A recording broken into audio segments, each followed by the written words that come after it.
계속해서 욥기서를 보고 있습니다. 욥과 세 친구의 논쟁의 14장을 끝으로 이제는 1차전이 끝났다고 볼 수 있습니다. 이제 욥의 친구들이 2차로 욥에게 이야기하는 장면들인데요. 이제 15장부터 다시 엘리바스의 대화로 2차전이 시작이 됩니다. 욥의 마음이 점점 더 힘들어지고 있지요. 그래도 그 셋 중에 첫째 대화에서 가장 욥의 감정을 잘 이입해서 이해해 주는 것 같던 엘리바스도 이제는 위로보다는 전면적인 욥에 대한 반박으로 대화를 시작하게 됩니다. 상당히 거칠게 대화가 시작되는 느낌인데요. 본문을 읽어보면 참 냉정하다는 느낌이 많이 듭니다. 먹이를 잡아먹으려고 공격하려고 준비하는 살쾡이처럼 욥의 이야기가 끝나자마자 날카롭게 엘리바스가 맞받아치고 있는 장면이 15장의 장면입니다. 지금 욥은 사실 모든 것을 잃은 상태잖아요. 건강까지도, 그리고 기력을 잃고 온몸과 마음이 지칠 대로 지친 상태입니다. 그나마 하나님 이름 3글자 붙잡고 있는 그 욥에게 찾아와서 참으로 듣기 힘든 말들을 쏟아내고 있는 것이죠. 차라리 어쩌면 친한 친구들이 아니었으면 좋았을 것 같습니다. 엘리바스는 그가 첫 번째 발언을 했던 4장부터 5장까지보다 엄청 더 격앙된 느낌으로 이야기를 하고 있습니다. 15장 1절부터 16절까지는요. 먼저 그가 욥이 했던 말에 대한 반박을 이야기하고 있습니다. 엘리바스는 욥에게 이렇게 이야기합니다. 2절의 내용인데요. 지혜로운 자가 어찌 헛된 지식으로 대답하겠느냐? 어찌 동풍을 그의 복부에 채우겠느냐? 다시 말하면 자네가 정말 지혜로운 사람이라면 그렇게 수다쟁이처럼 헛된 말만 늘어놓겠는가? 라고 하는 것이죠. 엘리바스에겐 욥의 항변이 헛된 말 그리고 헛된 개념으로 이해를 했던 것 같습니다. 그렇게 들었던 것이죠. 그리고 오히려 3, 4절의 말씀처럼 욥은 자신의 말로 결백을 주장하는 사람, 그리고 알맹이 없는 말을 하는 사람, 그리고 쓸데없는 말로 변명을 하고 있는 사람으로 엘리바스는 생각을 하고 있습니다. 그리고 지지 않고 반박하는 욥의 모습을 보면서 욥 스스로가 자신이 지혜자라고 생각을 한다는 것이죠.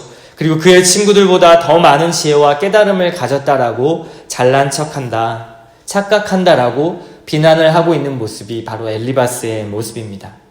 이렇게 말하는 것이죠. 7절 이하의 내용입니다. 하나님이 이 모든 일을 계획하실 때 엿듣기라도 했나? 자네 혼자만 똑똑한 줄 아나? 우리는 모르고 자네만 아는 게 무엇인가? 우리에게 없는 식견을 자네만 갖추고 있는가? 백발의 노인들이 우리를 지지하고 있다네. 자네보다 훨씬 오랫동안 세상을 경험한 분들 말이지. 욥은 이런 말을 들으면서 너무 답답합니다. 자신만이 지혜자라고 이야기했던 것이 아닌데 단순히 그 친구들이 가진 지혜가 나에게도 있을 뿐이라고 이야기했던 것뿐인데 욥은 이러한 오해를 받고 있습니다. 엘리바스는 기본적으로 욥이 또한 어리석게 행동하고 있다라고 생각을 하는 것이죠. 욥의 생각과 욥의 사고 자체를 아예 부정하는 것입니다. 그리고 공격하고 있는 것이죠. 욥의 항변 자체가 욥이 교만하다고 보고 있는 것입니다. 욥에게 말할 기회를 주지 않는 것이죠. 그를 겸손하게 만들어 보려고 엘리바스는 계속해서 욥에게 올바른 말인 것처럼 계속 이야기를 합니다. 그것이 13절, 14절의 내용인데요. 온 힘을 다해 하나님께 대항하며 말도 안 되는 소리를 토해내다니 도대체 어찌된 일인가? 한낱 인간이 하나님 앞에서 결백할 수 있는가? 이 질문을 던지는 엘리바스의 태도는요, 결코 겉면이나 위로의 모습이 아닙니다. 이미 그는 욥을 정죄하고 있고요. 고통스러워 하나님을 찾고자 항변하는 그 욥에게 인간 타락에 대한 교리를 이야기하고 있는 것입니다. 14절의 말씀을 보면 좀 더 확실하게 이해할 수 있는데요. 이것을 제가 공동번역 성경으로 보았습니다. 죽을 인생이 어찌 깨끗할 수 있겠는가? 여인에게서 난 사람이 어찌 죄가 없을 수 있겠는가? 죽을 인생이 어찌 깨끗하냐라는 말입니다. 여인에게서 태어난 자라면 모두 다 악하고 죄인이라는 이야기죠. 전적 타락의 교리를 이야기하고 있습니다. 엘리바스 역시 죽을 인생이라는 것, 그리고 엘리바스 역시 여인에게서 난 사람이라는 것을 엘리바스 자신은 깨닫지 못하고 있습니다. 자신이 지혜 있는 자처럼 오히려 이야기하고 있지요. 지혜로운 자와 인생의 경험에 많은 노인들이 엘리바스 자신을 지지하고 있다라고 이야기하고 있습니다. 자신은 지혜자라는 것이죠. 결국 자신도 죄인이라는 것을 오히려 전적 타락 교리를 말하고 있는 엘리바스 자신은 모르고 있는 것 같습니다. 아마도 타락 교리를 제대로 이해했다라면 이 태도는 정말 교만한 태도입니다. 상대의 잘못은 보이고 나의 죄는 보이지 않는 것. 상대의 잘못이 보인다면, 그리고 상대의 죄가 보인다면 내가 타락한 것을 보아야 하고요. 나의 죄가 먼저 보여져야 하는 것입니다. 인간의 무능함과 연약함을 인정하는 그러한 하나님을 전적으로 의지해야만 하는 이 타락교리를 깨달았다면 상대방은 절대 정죄의 대상이 될 수 없는 것입니다. 단순히 다른 사람을 비판하면 나도 그 비판을 받게 될 두려움 때문에 비판을 안 하는 것이 아니고요. 그리고 단순히 다른 사람을 평가하지 말라고 성경이 기록하고 있기 때문에 내가 다른 사람을 평가하지 않는 것이 아닙니다. 나도 타락한 죄인이기 때문에, 똑같은 죄인이기 때문에, 나도 죽을 인생이기 때문에, 나도 한 여인에게서 태어난 그러한 연약한 사람이기 때문에 비판하지 않는 것입니다. 엘리바스는 욥에 대해서 말할 때 자신을 인간의 범주에 벗어나서 무언가 자신은 다른 자리에 있는 것처럼 이야기하고 있습니다. 우리 또한 그럴 때가 참 많이 있지요. 상대방을 인정하기 어렵고, 그리고 상대방의 실수와 잘못을 견뎌내기 어려울 때, 그때 나의 더러움은 보지 못하고 비판하고 정죄하는 것입니다. 나의 잘못과 실수는 보지 않으려고 하는 것이죠. 어쩌면 나는 하나님의 자리에서 상대방을 보려고 하는 모습이 있지는 않습니까? 우린 이 말씀을 통해서 한번 돌아봐야 합니다. 욥기의 문맥에서 엘리바스가 직접적인 죄를 짓는 것처럼 보이지는 않지요. 그러나 엘리바스의 태도와 모습은 결코 겸손한 태도의 모습이 아닙니다. 살인죄와 같은 죄를 저지르고 있는 것처럼 보이는 것이 바로 엘리바스의 태도입니다. 이러한 태도는 고통 가운데 탄식을 쏟아내고 있는 그 욥의 모습을 전혀 용납하거나 위로하는 모습이 아닙니다. 엘리바스의 신앙관이 철저해 보이는 것 같기는 하지만 결국 얼마나 협소하고 폐쇄적인가를 보여주는 장면이 이 대화의 장면입니다. 이원론적으로 어떠한 일이 있어도 그리고 무조건적 감사와 찬양으로 응답하라 라고 이야기하는 것이 이 엘리바스의 논리인 것 같은데요. 이 요구가 맞는 것일까요? 이러한 말씀에 혹시 고민해 본 적 있으십니까? 어떠한 상황 속에서도 하나님을 노래하고 찬양하라. 그리고 어떠한 상황 속에서도 감사로 나아가는 것이 아픈 현실과 그리고 상한 감정들, 그런 좌절들을 모두 배제시키고 하나님만 찬양하는 것. 그것이 이성적인 그리고 우리에게 맞는 신앙일까요? 무조건 감사와 찬양으로 응답하라는 말이 신앙의 높은 수준과 경지에 있는 것처럼 느낄 수 있지만 사실은 그렇지 않습니다. 찬양과 감사는 맹목적인 것으로 하는 것이 아니기 때문이죠. 우리의 감정을 배제할 수 없는 것이기 때문입니다.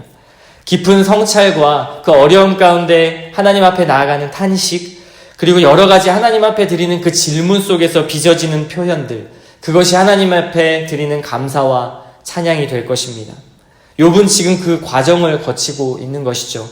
그 안에서 치열하게 하나님을 찾고 묻고 하나님을 바라고 있는 그 과정을 거치는 것이 지금 이 욥의 과정입니다. 혹시 고난 가운데 있으십니까? 어려움 가운데 있으십니까?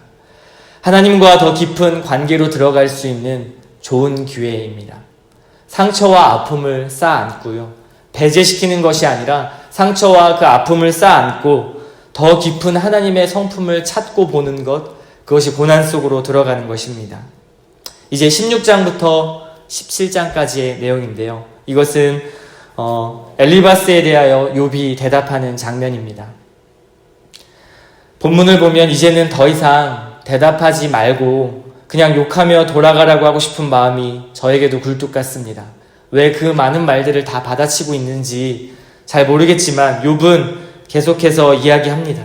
친구들에게 말하다가도 답답해서 또 하나님께 혼자 독백의 시간을 가지며 스스로 호소하기도 하는 욥의 모습을 볼 수가 있습니다. 욥은 엘리바스에게 이렇게 이야기합니다. 자네들 말들은 이제 물릴 만큼 들었네. 그것도 위로라고 하는 것인가? 그 장황한 연설은 이제 끝도 없는가? 무슨 문제가 있기에 그렇게 나에게 계속 짓거리는가? 자네들이 내 처지라면 나도 자네들처럼 말할 수 있겠지. 하지만 나는 내가 그렇다면 절대로 그렇게 하지 않을 거야. 격려하고 위로하고 안심시키는 말을 할 걸세. 복장 터지게 하는 말이 아니라. 메시지 성경의 이야기입니다. 욥은 이런 말을 친구에게 하면서도 한편으로는 하나님도 자신을 공격한다고 생각하고 있습니다. 그리고 그렇게 고백하고 있지요. 이렇게 고백하는 모습을 볼 수 있습니다. 하나님, 주께서 나와 내 가족을 완전히 망하게 하셨습니다. 사람들이 나를 경멸하여 마구 때리고 저를 집단으로 공격하고 있습니다. 그런데 하나님은 가만히 서 계시면서 저들이 하는 대로 내버려 두시고 악인들이 하고 싶은 대로 내버려 두십니다. 주께서 나를 표적으로 삼으시고 궁수들을 모아 내게 화살을 쏘게 하십니다. 욥이 얼마나 외로우면 이러한 고백들을 하나님 앞에 할까요? 모든 것을 다 잃고 친구도 잃고 하나님마저도 이제 떠난 것 같은 그 기분. 정말 신앙생활을 하고 있는 사람의 가장 처절한 모습이 아닐까 생각합니다. 하나님이 없다고 느껴질 때 그때 가장 비참하죠. 욥은 철저한 외로움 속에 갇혀 있습니다. 그리고 그 누군가가 자신의 앞에 서서 자신을 변호해줄 중재자가 있었으면 좋겠다고 생각을 하는 것이죠. 누군가가 자기를 대변해 주었으면 좋겠는데 그런 자가 없는 것입니다. 하나님마저 나를 떠난 것 같은 느낌. 19절의 내용입니다. 지극히 높은 하늘에는 내 무죄를 밝혀줄 변호사가 계실 것이다. 뭔가 하늘에는 자신의 죄가 없음을 밝혀줄 그 누군가가, 그 변호사가 계실 것이다 라고 고백하는 것입니다. 욥은 17장에 들어서서 더욱 좌절하면서 하나님을 비난까지 하게 되지요. 그리고 마지막 15절, 16절에서는 이렇게 고백합니다. 희망이 어디 있으며 기쁨이 어디 있겠는가? 내가 희망과 함께 묻히는 날 자네들은 우리 둘의 합동 장례식에 참석하게 될 걸세. 이제 더 이상 욥에게는 희망이 없습니다. 욥의 말들은 우리가 생각하는 세상의 모든 것을 잃은 상태의 좌절이며 탄식입니다. 더 이상 내려갈 바닥이 없는 그곳. 욥은 인생의 고통의 가장 절정에 와 있습니다. 여기서 하나님은 도대체 무엇을 하십니까? 왜 이런 고통을 주십니까? 질문하는 것이 너무나 당연하겠지요. 욥도 그것을 질문하고 있는 것입니다. 사탄에게 욥의 고통을 허락하신 그 하나님, 과연 그 고통을 즐기고 계신 하나님이실까요? 인간이 받을 고통이기에 하나님이 충분히 그 고통을 간과하고 계신 걸까요? 정말 많은 이들이 질문하는 것입니다. 고통의 문제는 그리 간단하지 않지요. 함부로 논할 수 있는 문제는 아닙니다. 신이 생각하는 고통과 그리고 인간이 경험하는 고통이 다를 것이라는 그 본질적인 차이 자체가 너무나 크기 때문입니다. 그러나 성경 전체를 보고 있는 우리는 하나님이 고통을 즐기시는 하나님이 아니라 고통에 직접 직면한 하나님이란 것은 우리가 알 수 있습니다. 욥기만 보면 잘 모를 수 있지만요. 성경 전체를 보면 하나님은 고통에 절대 외면하고 계신 분이 아니라는 것 정도는 알 수 있습니다. 이미 인간이 당할 가장 최악의 고통에 직면하셨다. 그리고 그 고통을 통과하셨다라는 것을 여러분 느끼고 있습니까? 우리가 생각하는 고통의 사고틀을 완전히 뒤바꿔버리신 하나님. 그 고통은 그 어떠한 인간도 담아낼 수 없는 고통입니다. 하나님의 고통은, 하나님이 당하신 그 고통은요, 모든 인간의 저주를 받아내신 고통입니다. 신이 인간이 되었다라는 것 자체가 고통인 것이죠. 그리고 인간 세상의 가장 바닥으로 내려가셨습니다. 그리고 가장 비참한 죽음으로 그것을 감수하셨습니다. 이분이 바로 하나님이신 예수 그리스도이시죠. 왜 그렇게 하셨을까요? 왜 그 고통을 감수하셨을까요? 바로 사랑 때문입니다. 하나님은 절대 인간의 고통을 즐기시는 분이 아닙니다. 그것 한 가지만 우리가 마음속에 묻어두어도요, 우리에게 직면한 모든 고통들에 대해서 하나님을 부정하지 않을 수 있습니다. 오히려 가장 큰 고통을 행복으로 바꿔주시기 위해서 그 고통을 모두 직면하시고 감당하신 분이 하나님이시기 때문에 고통 가운데 있는 그 우리의 모습을 하나님께서 절대 외면하지 않으실 거란 것입니다. 어제 수요 교리 시간에 하나님의 아름다움에 대해서 잠시 나누었습니다. 저는 하나님의 아름다움, 주의 아름다움 굉장히 막연하다라고 생각을 했었는데요. 우리가 생각하는 미학 있지 않습니까? 돈의 미학, 연애의 미학, 그리고 권력의 미학들이 우리를 사로잡습니다. 아름다운 것으로 치장하여 우리를 사로잡지요.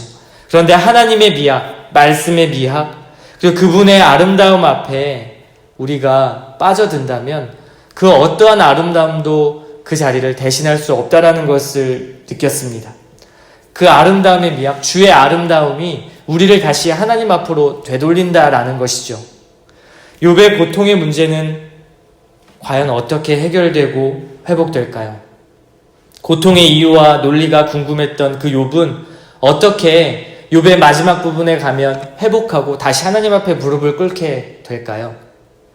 바로 지극히 높은 이 하나님의 아름다움, 그리고 하나님의 미학, 지극히 높으신 하나님의 영광 앞에 압도되어 버리고 마는 것입니다.